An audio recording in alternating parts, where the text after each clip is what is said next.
Hey guys, welcome to my channel and welcome to a new vlog here in Malta Europe. काफ़ी दिनों बाद mobile में video बना रहा हूँ और अब भी रात के बज रहे हैं। रुको देख लेता हूँ कितने बज रहे हैं। बहुत लेट हो रहा है, एक सेकेंड। रात के बज रहे हैं 2:56। 3 बजने वाले हैं और मैं बाहर निकला था राइड पे। मेरा हेलमेट उधर है। सोचा थोड़ा सा वॉक करूं, नींद नहीं आ रही थी, ऑफ था पूरा दिन, बहुत सोया आज मैं। और अभी रात में थोड़ा सा एक नाइट राइड के लिए निकला, तो सोचा आप लोगों से बात भी कर लूं। अभी मैं हूं यहाँ पे, स्केट पार्क करके एरिया है, मैं वहाँ पे हूँ। स्केटिंग वगैरह लोग करते हैं यहाँ पे। बात करूँगा मैं बहुत सारे चीज़ों पे। बहुत सारे वीज़ाज़ वगैरह रिजेक्ट हो रहे हैं, तो उस टॉपिक पे मैं बात करने वाला हूँ। होप आप लोगों के लिए हेल्पफुल रहेगा। अगर आप अप्लाई कर रहे हैं तो जो लोगों ने गलती करी है वो आप गलती ना करें और ईज़िली आपको वीज़ा मिल जाए, तो इस बारे में हम बात करेंगे, चर्चा करेंगे। एंड उससे पहले, if you are new to the channel, just hit the subscribe button, क्योंकि ऐसे ही अपडेटेड वीडियोज़ लाता रहता हूँ, इन्फॉर्मेटिव वीडियोज़ लाता रहता हूँ और माल्टा वीज़ा से रिलेटेड वीडियोस वगैरह बनाता हूँ। ये देखो, रात में मुझे मिल गई एक कैट। अभी इसको मैं आ, इसको थोड़ा सा पैट कर रहा था, मैं बहुत पास आ गई। अभी इंडिया में तो ऐसे कैट पास नहीं आती हैं। यहाँ पे ये दिख गई मुझे, और ये हेलमेट रखा हुआ है। अभी मैंने थोड़ा व्लॉग वगैरह, मोटो व्लॉग वाले वीडियोस भी बनाना चालू किए। ये देखो, दूसरे चैनल पे। सो स्टार्ट करते वीडियो। देखिए गाइस, आजकल जो वीज़ा रिजेक्शन हो रहे हैं वो बहुत सारे हो रहे हैं। मेरा एक फ्रेंड था, उसका 2 बार वीज़ा रिजेक्ट हुआ। अब यकीन नहीं करेंगे, 2 बार ही वीज़ा रिजेक्ट हुआ। पिछले 1 साल से आने की कोशिश कर रहा है वो। अभी तीसरी बार भी अप्लाई किया है। और मेरा एक फ्रेंड का फ्रेंड था, उसका वीज़ा रिजेक्ट हो गया। मतलब हर जगह से मुझे यही खबर आ रही है, आए दिन इसका वीज़ा रिजेक्ट हो रहा है, उसका वीज़ा रिजेक्ट हो रहा है, इसका रिजेक्ट हो रहा है, उसका रिजेक्ट हो रहा है। बहुत सारे रिजेक्शन आ रहे हैं।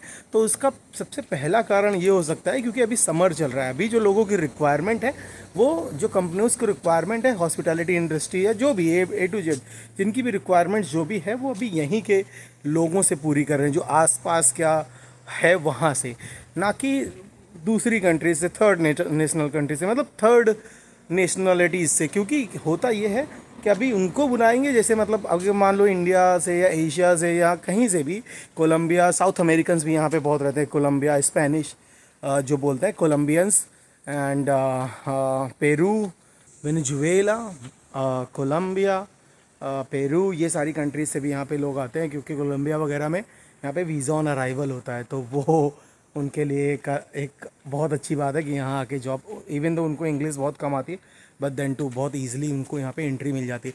So that is second thing. अभी हम बात कर रहे हैं दूसरी चीज़ के बारे में।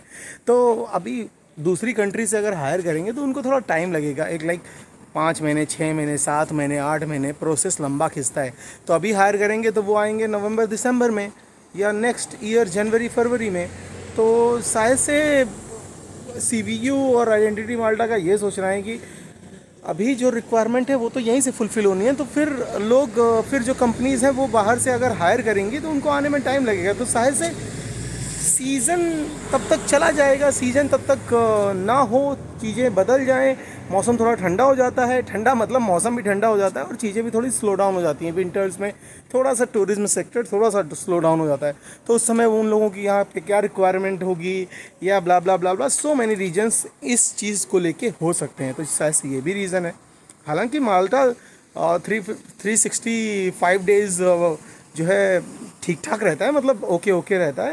यहाँ पे टूरिज्म सेक्टर जो है फलता फूलता रहता है, बट देन टू अभी उनका क्या सोचना है इस चीज़ को लेके हम कुछ कह नहीं सकते हैं। अभी देखो, मैं यहाँ पे देख रहा था, वीडियो बनाते बनाते मेरी नज़र गई, यहाँ पे हिंदी में लिखा हुआ है और रशियन शायद से है, रशियन में लिखा हुआ है, हम सभी अपने अंदर अद्वितीय ब्रह्मांडों को ले जा रहे हैं। हिंदी में लिखा हुआ है वहाँ पे, तो हिंदी का डंका यहाँ पे भी। हाँ, शायद से किसी ने लिखा होगा, कोई यहाँ पे आर्टिस्ट वगैरह ये सब ग्राफिटी वगैरह बनाया करते हैं। मेरे पीछे आप देख रहे होंगे चारों तरफ ये डिज़ाइंस है वॉल्स में, ये सब ग्राफिटीज़ हैं, तो शायद से वन ऑफ देम ने लिखा होगा। तो अभी ये था पहला कारण। दूसरा कारण जो मुझे लगता है वो है थोड़े डॉक्यूमेंट्स में अभी गड़बड़ी हो जाती है। डॉक्यूमेंट्स में गड़बड़ी इन द सेंस, अभी मुझे लगता है कि जो डिक्लेरेशन ऑफ प्रूफ हम लगा रहे हैं या होटल बुकिंग लगा रहे हैं, होटल बुकिंग तो कतई मत लगाइए, लेकिन जो डिक्लेरेशन ऑफ प्रूफ जो लगा रहे हैं वो अप्रूव नहीं कर रही है। हालांकि मेरे एक फ्रेंड को अभी रिसेंटली ही 2-4 दिन पहले ही वीज़ा मिला है, जिसने डिक्लेरेशन ऑफ प्रूफ लगाया था, बट फिर भी जिन्होंने डिक्लेरेशन ऑफ प्रूफ लगाया भी है उनका भी वीज़ा रिजेक्ट कर दिया है। तो कई सारे मेरे 3-4 दोस्तों का वीज़ा जिन्होंने डिक्लेरेशन ऑफ प्रूफ लगाया उनका वीज़ा रिजेक्ट हो गया। तो वो थोड़ा सा प्रॉब्लम हो रहा है।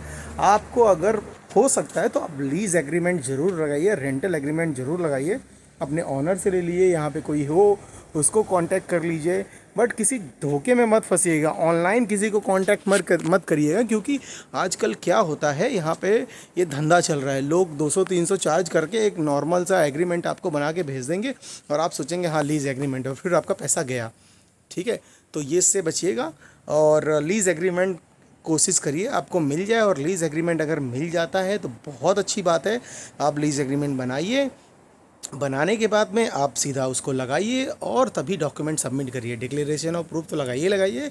अगर लीज़ एग्रीमेंट लग रहा है आपके पास, मिल जा रहा है, तो वो ज़रूर लगाइए, वेरी इंपॉर्टेंट है। उसके बिना मैं कहना चाहूँगा कि आप डॉक्यूमेंट्स कतई सबमिट मत करिए, क्योंकि वो डाउट उनको एक क्लॉज रहता है वहाँ पे। जब रिजेक्शन का आपके पास लेटर आता है तो वहाँ पे एक क्लॉज रहता है जिसमें लिखा रहता है कि आइडेंटिटी माल्टा को या माल्टीज़ गवर्नमेंट को डाउट है कि आप यहाँ पे आके गायब हो जाओगे, एक तरह से शुद्ध शब्दों में बोले तो वो थोड़ा सा उससे बचिए और वो लगाइए। और जो बाकी डॉक्यूमेंट्स हैं इसी में मैं सेकंड नंबर पे ऐड करना चाहूँगा, बाकी डॉक्यूमेंट्स थोड़े परफेक्ट लगाइए, परफेक्ट तरीके से नोटराइज हों। असली डॉक्यूमेंट वहाँ से वापस मंगाइए, कंपनी के लेटर हेड में होना चाहिए।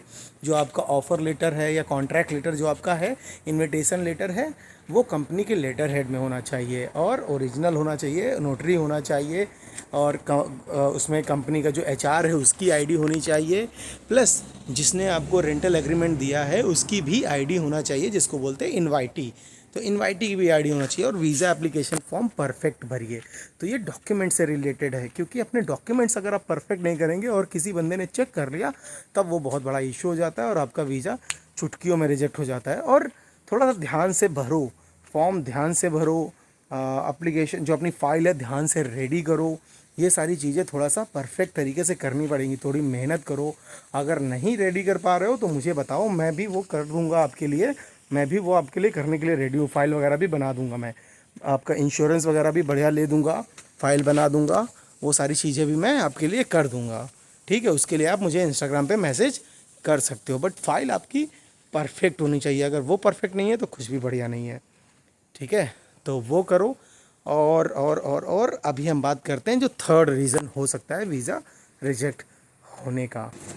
तीसरा जो रीज़न है वो इंटरव्यू से रिलेटेड है। पहली बात तो इंटरव्यू बहुत कम आ रहे हैं, लेकिन अगर इंटरव्यू आपका आता है, वो इंटरव्यू आपको इंग्लिश में अच्छे से देना आना चाहिए। इंग्लिश कंपलसरी है, मस्ट है। अभी आप हिंदी में इंटरव्यू तो नहीं दे सकते हो ना। आपको चलो जॉब मिल गई, सब कुछ कर लिया, बाद में अगर गवर्नमेंट इंटरव्यू ले रही है, आप वही नहीं दे पा रहे हो, तो फिर क्या फ़ायदा है, वेस्ट है। यहाँ पे आके माल्टा आओगे, इंग्लिश नहीं बोल पाओगे, कम्युनिकेट नहीं कर पाओगे, तो फिर फ़ायदा क्या है। तो अगर इंटरव्यू होता है तो उसके लिए प्रिपेयर रहो। अभी डायरेक्टली इंटरव्यू तुरंत नहीं होता है, अभी आपको एक ईमेल आता है, उसके बाद इंटरव्यू होता है। तो अगर आपको पास इंटरव्यू का ईमेल आता है तो आप उसके लिए पूरी तरह से प्रिपेयर रहिए। नॉर्मल क्वेश्चंस आपकी जॉब से रिलेटेड, माल्टा से रिलेटेड रेडी रखो। आपका एम्प्लॉयर कौन है, आपकी जॉब क्या है, आपकी जॉब ड्यूटीज़ क्या हैं, आपकी रिस्पॉन्सिबिलिटीज़ क्या क्या होंगी वहाँ पे, आपको जॉब के बारे में कैसा पता चला, आपको एम्प्लॉयर कैसे मिला, आपका इंटरव्यू हुआ था कि नहीं हुआ था, माल्टा, वेयर इज़ माल्टा, माल्टा की सिटीज़ के नाम बताओ, ब्ला ब्ला ब्ला ब्ला ब्ला ब्ला ब्ला ब्ला क्वेश्चंस आपसे पूछ सकते हैं, लिस्ट है क्वेश्चंस की। तो उनको लेके थोड़ा सा आप रेडी रहो, घबराओ नहीं। और जब कॉल आए, कॉल उठाओ। मेरे को तो कॉल आया था इंश्योरेंस से रिलेटेड, उन्होंने बोला था sir I am calling you from, वो सर कह के बात करते हैं तो आप भी रिस्पेक्ट दे के बात करो। तो वो लेडी ने बोला था कि I am calling from New Delhi Malta visa something, कुछ तो बोला था, मुझे याद नहीं है। I am calling from New Delhi Malta visa centre और एम्बेसी, हाँ Malta visa embassy something like that, वो लेडी ने कुछ बोला था। And I was having a look on your file and I checked that your insurance is not okay, so I would request you to send us a correct insurance, ऐसा करके बोला था। Because मेरा जो इंश्योरेंस था वो यहाँ का माल्टा वाला इंश्योरेंस था जो 1 साल के लिए वैलिड होता है, और मुझे चाहिए था ट्रैवल हेल्थ इंश्योरेंस। तो वो मैं बहुत लकी था, उन्होंने रिजेक्ट नहीं किया बल्कि मुझे कॉल करके पूछा। तो I am very blessed and glad for that. तो आप ये सारी चीज़ें रेडी करो और इंग्लिश में बात करो यार, इंग्लिश में बात करना इज़ इम्पॉर्टेंट आपकी जॉब को लेके, इंटरव्यू सारी चीज़ें। अगर प्रिपेयर नहीं हो, इंग्लिश नहीं आती, तो प्रिपेयर कर लो अपने आप को, प्रिपेयर करोगे तो उतना ही अच्छा रहेगा। तो ये हो गया थर्ड रीज़न। अब फाइनल कारण जो मुझे लगता है हो सकता है, उसके बारे में हम बात करेंगे और ये वीडियो रैप अप करूँगा, थोड़ा लंबा हो रहा है। फाइनल कारण ये हो सकता है जो आपकी कंपनी है, जिस कंपनी के थ्रू आप जा रहे हो, उस कंपनी ने बहुत ज़्यादा एम्प्लॉयज़ हायर कर लिए हैं, जितनी उनको ज़रूरत है उससे ज़्यादा एम्प्लॉयज़ हायर कर लिए हैं। ठीक है, तो ये भी कारण हो सकता है कि एजेंसी जो है आइडेंटिटी माल्टा, वो आपका वीज़ा रिजेक्ट कर सकती है, या सीवीयू जो है आपका वीज़ा रिजेक्ट कर सकता है। बिकॉज ऑफ ये रीज़न भी कि कंपनी की आपकी इमेज अच्छी नहीं है। कभी कभी होता है, अगर आपकी कंपनी की इमेज सही नहीं है माल्टा में, तो आपका वीज़ा ईज़िली रिजेक्ट हो जाएगा। तो ये बहुत ही बड़ा रीज़न हो सकता है वीज़ा रिजेक्ट होने का। क्योंकि अगर आपकी कंपनी का यहाँ पे भोकाल है ना, एक तरह से, मतलब कंपनी आपकी यहाँ पे रूल करती है, तो आपका वीज़ा तो कोई रिजेक्ट ही नहीं करता। क्योंकि जब फाइल पढ़ता है ना बंदा, माल्टा बहुत छोटी सी जगह है, यहाँ पे सब एक दूसरे को जानते हैं। सीवीयू हो गया, जो भी एम्प्लॉयज़ काम करते हैं ना, सबको पता है हाँ ये कंपनी, अच्छा ये कंपनी, हाँ ये कंपनी का है। अभी कोई बड़ी कंपनी का आ गया, अच्छा ये कंपनी का है, हाँ हाँ इसको तो देना चाहिए, कंपनी अच्छी है। तो उनको सबको पता होता है कि कौन सी कंपनी कितनी पानी में है, कौन सी कंपनी कितनी भोकाली है, कौन सी कंपनी की रेपुटेशन क्या है। वो सारी चीज़ें सबको यहाँ पे पता होती हैं, मॉल्टीज़ को तो खासकर पता होती हैं। तो जब आपकी कंपनी की रेपुटेशन अच्छी नहीं होगी तो वीज़ा कैसे मिलेगा। तो माइट भी, मुझे ये पर्सनली लगता है कि कंपनी की रेपुटेशन, कंपनी का यहाँ पे वैल्यू मायने रखती है आपके वीज़ा मिलने में। वो एक बनी बात है यार, अगर आपकी कंपनी की रेपुटेशन अच्छी नहीं है तो कौन, कैसे आपको वीज़ा मिल जाएगा। हो सकता है भाई, लेकिन फिर भी लक होता है यार। लक तो ऐसा भी होता है कि किसी को कुछ भी नहीं आता है, डॉक्यूमेंट भी कचरा लगाता है, लेकिन उसको वीज़ा मिल जाता है। तो that totally depends on your luck as well. Luck, आपके डॉक्यूमेंट्स, आपकी फ़ाइल, आपका जो भी A to Z है, आपका इंटरव्यू, सब कुछ डिपेंड, कभी कभी लक पे भी डिपेंड करता है, कभी कभी इन सारी चीज़ों पे डिपेंड करता है, कभी भी कैसे भी आपको वीज़ा मिल जाता है। ये जो कारण है, मैं कारण आपको गिनाने की कोशिश कर रहा था कि आपके डॉक्यूमेंट हो सकता है रीज़न, आपकी कंपनी हो सकती है रीज़न, आपका इंटरव्यू हो सकता है रीज़न, या अभी यहाँ पे थोड़ा सा समर चल रहा है, फिर उसके बाद ऑफ सीज़न आ जाएगा तो उसका भी कारण हो सकता है। तो बहुत सारी रीजंस हो सकते हैं, और इसमें से तो शायद से कुछ मैंने मिस भी कर दी हो और कुछ पता भी ना हो। जैसा कि मैंने कहा था, मैं शक्तिमान तो नहीं हो सकता हूँ, नहीं हूँ जो मुझे सारी चीज़ों का ज्ञान हो। तो with that being said guys, मिलता हूँ नेक्स्ट वीडियो में। Don't lose your hope, keep applying, I know you will get through it, and definitely you're gonna get something over here if you have patience, if you have good will, मतलब अच्छी आपके अंदर इच्छा शक्ति है, तो ज़रूर will power, good will power, yes.